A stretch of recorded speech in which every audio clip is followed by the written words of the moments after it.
दिवाली की वो खौफनाक रात।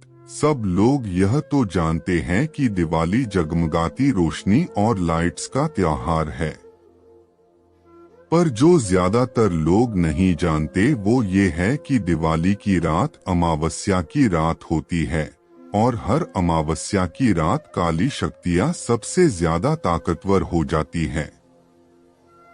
लेकिन 20 साल का अमित इस बात से अनजान था। वह अपने दोस्त अजय से साथ दिवाली की रात सड़क पर घूम रहा था। तभी अजय की नजर मंदिर के पीछे एक सुनसान से घर के पीछे गई। वहां एक सुंदर लड़की लाल साड़ी पहनी दिया जला रही थी।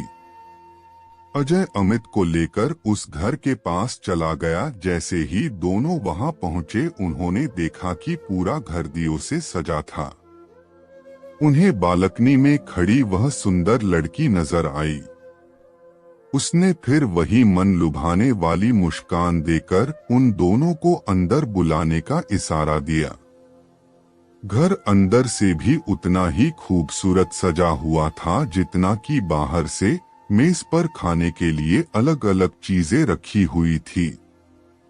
अमित मेज से एक लड्डू उठाकर खाने लगा, पर उसके हाथ से गलती से वह नीचे गिर गया। जैसे ही अमित लड्डू उठाने के लिए नीचे झुका, उसने देखा कि मेज के नीचे एक भयानक काली परछाई थी जो अमित को देखते ही कहीं गायब हो गई। अमित जैसे ही अजय को यह बताने ऊपर उठा, उसने देखा कि अजय सीढ़ियों के ऊपर खींचा चला जा रहा था। अमित बेहद घबराने लगा था। फिर अचानक घर में पायल की आवाजें आने लगी, जैसे कि कोई लड़की एक कमरे से दूसरे कमरे में जा रही हो।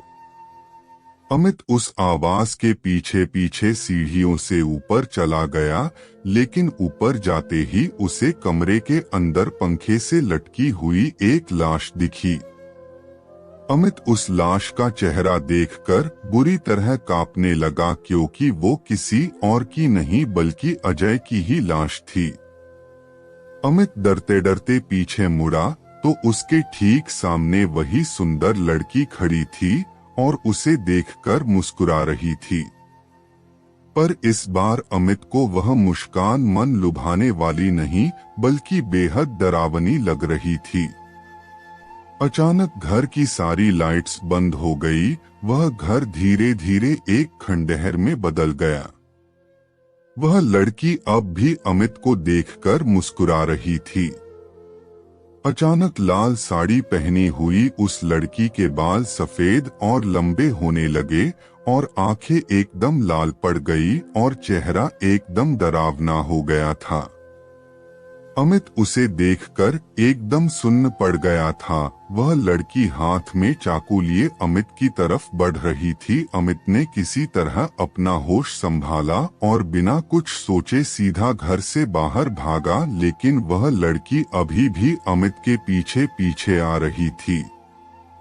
वह लड़की अमित को मारने के लिए अपना हाथ उसकी तरफ बढ़ाया, लेकिन अमित तब तक बाहर निकल गया था। उसने जल्दी से घर का दरवाजा बाहर से बंद कर लिया। वह लड़की उस दरवाजे को अंदर से बहुत ही तेज से ठोक रही थी, लेकिन अचानक ठोकने की आवाज बंद हो गई और फिर अमित को उस लड़की की चीखने की आवाज सुनाई देने लगी, जैसे वह उस घर के अंदर कैद हो गई हो। अमित वहां से जल्दी से निकला और अपने घर जाकर चुपचाप सो गया। अगली सुबह जब अमित उठा तो उसकी मां ने बताया कि उसका दोस्त अजय कल रात से लापता है। तब अमित ने पूरा किस्सा अपनी मां को बताया। मां ने उससे कहा कि कई साल पहले दिवाली की रात एक लड़की ने उस घर में आत्महत्या की थी। तब से उसकी आत्मा उसी घर में भटकती रहती है। किसी को कभी पता नहीं चल पाया कि उसने आत्महत्या क्यों की थी और उस घर में कोई भी नहीं जाता।